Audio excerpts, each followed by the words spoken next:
हाम्रो नानीले गाडी चलाउँछु भनेर आज यसो होइन नानी कस्तो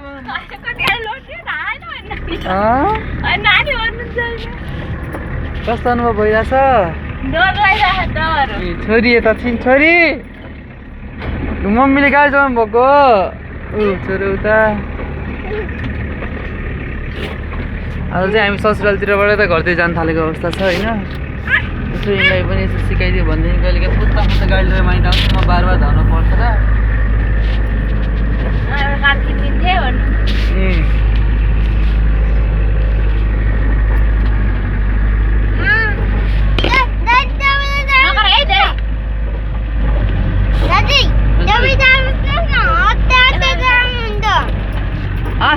चलाउनु पर्छ नि सुरुमा त मम्मीले सिक्नु थाल्नु भयो नि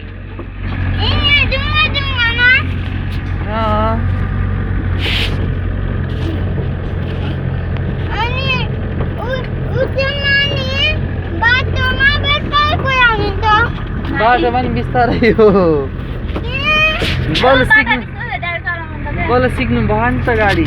आमा छोरो भनिजाऊ न